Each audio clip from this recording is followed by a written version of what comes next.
Hi everyone, it's Penny Black and Jill Foster, and it is time for another PB&J card class. And today's video is the fourth in my Handmade Holiday series, where I am sharing my personal design process to help me make lots of holiday cards, but limit my supplies, keep my motivation high, sort of avoid decision fatigue, and also avoid that blank canvas, blank card syndrome where I just don't know where to start. So, what I like to do when I am doing this is create several cards, like between 3 to 6, with these limited supplies and featured element. And then move on to something different. And this helps me keep my motivation high. It also helps me really get in and use what I have in my stash. So what I do to start out this design process is just pick a featured element.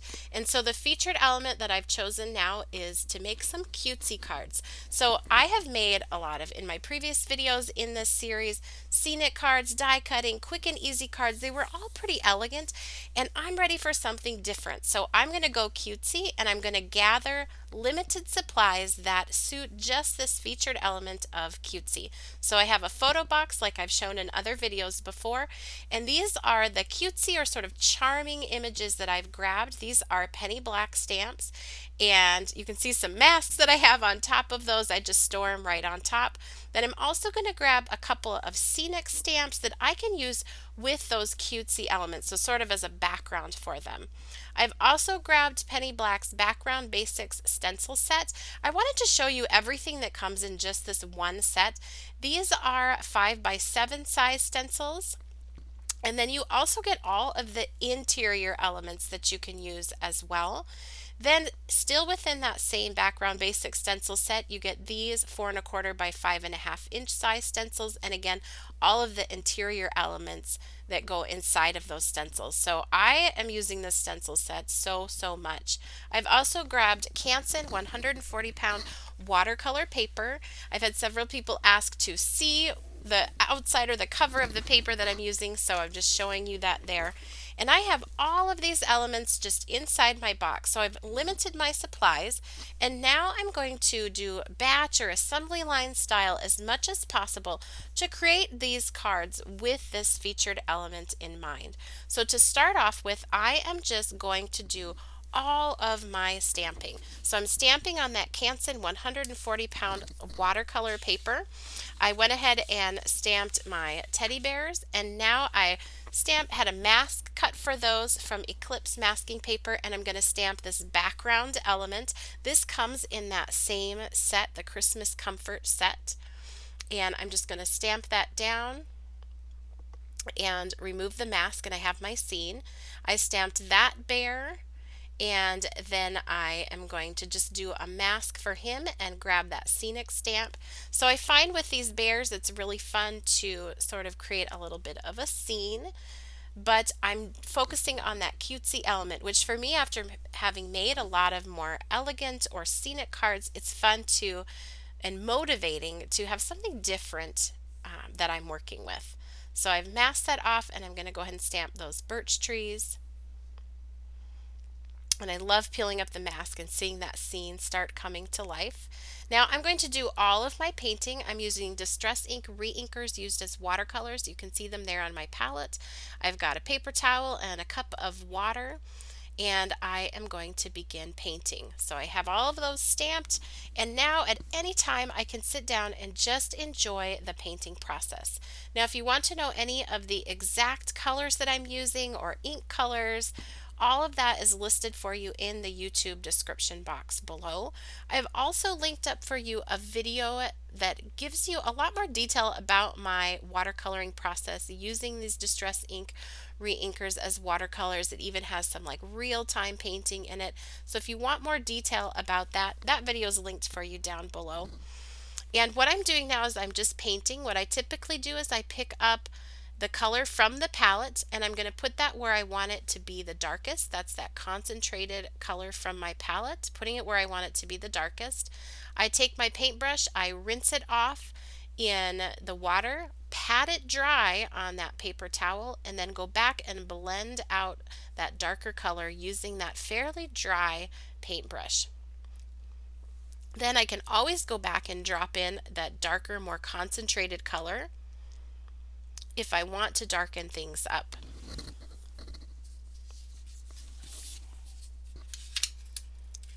So I'm just going to follow this process for all of the painting. I'm working on the bear here, just kind of working section by section on his body. Now, if you really want to do a lot of batching with your painting or your coloring, you can paint even like all of just the teddy bear's bodies at one time and just get all of that done. And I do that sometimes. Just depends on what kind of mood I'm in. Do I want to do the whole card or the whole scene, or do I want to just really batch things and do like all of the brown and all the brown bears and then go back and add the other elements? But that's just something to keep in mind too.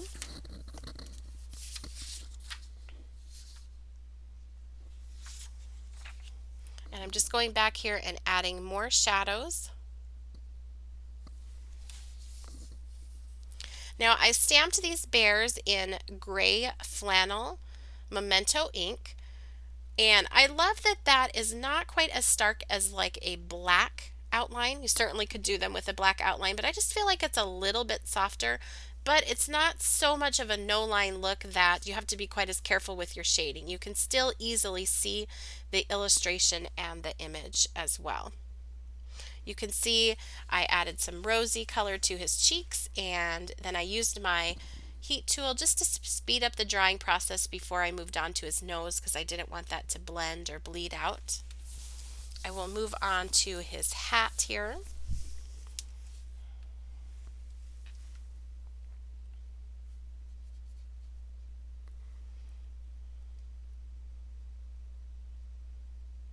Just mixing a little bit of Evergreen Bough Distress Ink Reinker and Forest Moss. I love those two colors together.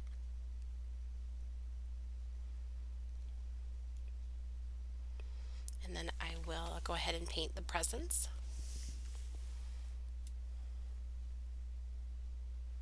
Now this process of kind of gathering the supplies and working in batches like this is also really great if you work in a small space, which is something that I do. I just have like a little office closet, a cloffice, and so I can work, you know, just a little bit on little sections at a time. And so like if I do all my stamping, then I can put away all my stamping inks and my MISTI stamp positioning tool, and then I can just get out the paints and I can have that out on my desk and go to that to paint. And I also find that more motivating and inviting when there isn't so much to work with or to deal with. Like I just have my paints and everything is stamped and ready to go, and I'm much more likely to sit down, even if it's just going to be for 10 or 15 minutes, and do some painting, enjoy my hobby when I create in this way.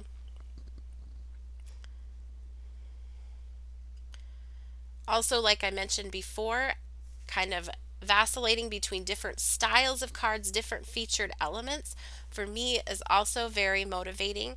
I know some people that will say, well, I don't do any cutesy images or I don't do any critters. And I used to actually be that way many, many years ago as well, till I made my first card with a critter and then I was hooked.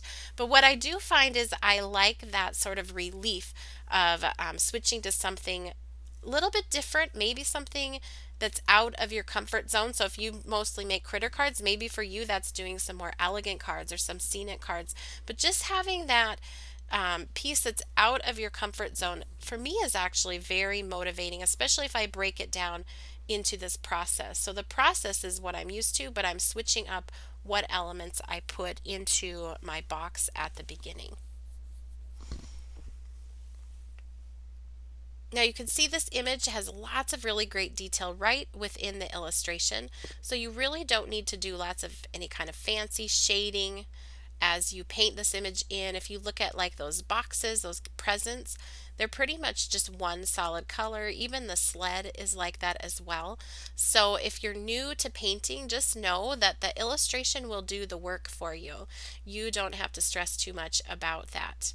I'm going to add a little bit of shading here underneath the sled, and just to kind of ground the image a little bit.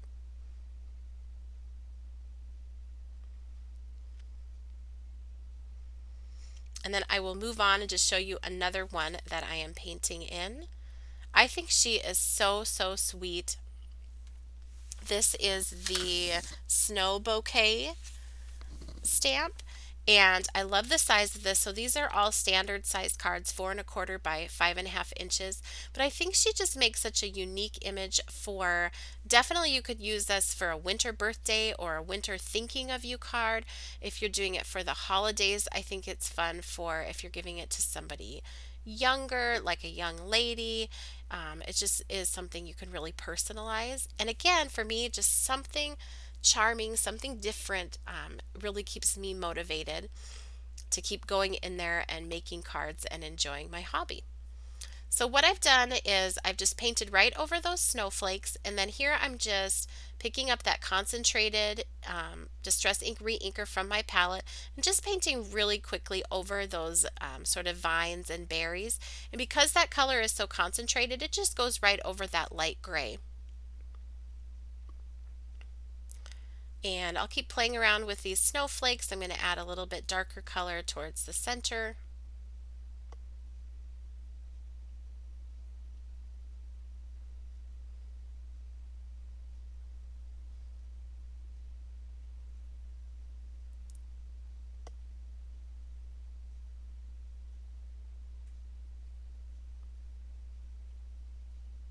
And then I do have a Faber-Castell PITT Artist pen with the small journaling tip, and I like to use that just to darken up the eyes. I also will do that on the teddy bears. So when I stamp in that lighter color ink, I do find that I do like to darken up those eyes. It really finishes things off. You can also kind of get the nose and the mouth and the smile, whatever you like, but I tend to focus on the eyes and the mouth, and that just finishes things off. So I've done all of my stamping and all of my painting, and this is what I have at this point. So you can see all of the different images that are now in color. Really fun to color each one of these, kind of create these scenes. But sometimes at this point you can go, well, now what? How am I going to finish this off? So that's where I find the stencils come in so handy that I showed you at the beginning. So if I know I'm just starting with stamping and painting, I'm almost always going to put those stencils in my box. And I'm just using some painter's tape to adhere, or just to temporarily adhere that stencil to the panel. And I'm going to use an ink blending tool and a foam pad. I've got some Memento gray flannel ink, and I am just inking mostly on the corners. I'm not going on top of the image too much. A little bit is okay, but mostly just on those corners that are open. And when I peel that up, you can see right there that just completely finishes off the card. So I'm going to do a few more like this. Again, now I have my Toffee Crunch Memento ink, starting off the edge and working my way on, trying not to go over the bear too much, but sort of creating this frame design behind him. And then again, when I remove that, it just totally finishes off the card. Here I've got the circular one. I'm starting off the edge and working my way on. I have Cobalt Archival ink, so I just grab inks in the color that I want, and I'm only going to ink on the top of that circle. So I'm going to avoid going over the teddy bear, going down too low, and then there, that just gives that a totally different look. And then I just go in and stamp my sentiments. I also splattered a little bit of white acrylic paint onto this one. I just felt like that went with the snow bouquet. These are also really easy to mail. They're one layer. So I'll give you a look here at these finished cards. On this one, I just finished off with a couple of die cut snowflakes. This is from our Dancing Snowflake set, just for a little extra something up there in the sky. And then you can see you have the perfect place to put your sentiment. The card kind of just makes itself. All I added on this one was the sentiment up at the top. And again, all of the stamps, including the sentiment ones, the dies, the stencils, everything is listed and linked for you down in the YouTube description box below. Now I did have a couple others, and I had kind of thought from the beginning I wanted to do something with these. I had these leftover strips of the embossing folders from Penny Black. So this is the triangle pattern. And this is a really great way to finish off these simply painted cards, is just to add a border strip using a really beautiful embossing folder. So I've just trimmed this down, and you can see there it's going to fit right on that side of my card. So when you do your stamping, don't be afraid to stamp your images off to one side, and you can add a border along the side. I just added a little piece of white cardstock along the seam and some twine and a bow and a sentiment, and that card was complete. And I'm going to follow that same layout to finish off another card. I've just grabbed a different embossing folder. This is the all over stitches. I really love this one because it doesn't distract too much if you have a busier focal point image. So this card that it's going on, the stamp is very busy. It has lots and lots of super cute details, but I didn't want to take away from that or have them competing. So this all over stitches is a really great one. And I'm just going to follow that same layout with that border from the embossing folder and a little strip of white cardstock along the seam, a sentiment and some twine, and that card is finished off. And then for this one, I trimmed it down for a square card, and I'm going to just add a little bit of inking. This is the Toffee Crunch Memento ink. I'm adding along the top, just to kind of give it a vintage touch and make it look finished. Then using that same Toffee Crunch ink, I'm going to stamp these snowflakes. These are from that snow bouquet set with that beautiful girl, and I just added those along the top. I stamped my sentiment. I covered it with a sticky note because I'm going to splatter some white acrylic paint here on the back, and I didn't want it on my sentiment. And I'm just adding quite a bit of water and then a toothbrush just to splatter that onto the background, and this just creates a really fine splatter, and I think it's really fun. And then I'm also going to pick up some acrylic paint and add some snowflakes. This is just straight acrylic paint, no water.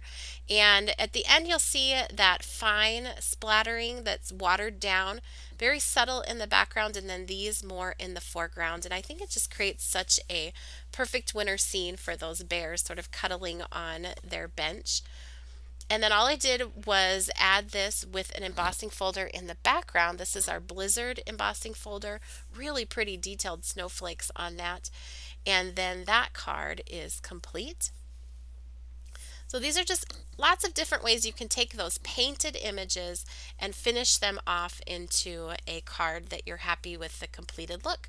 So here is a look at all of the cards that I've created, using sort of my featured element of cutesy or charming, and just very simple cards, stamping those stamps that I love, painting them in, and finding some very simple ways to batch finish those. So using the stencils or that embossing folder along the border.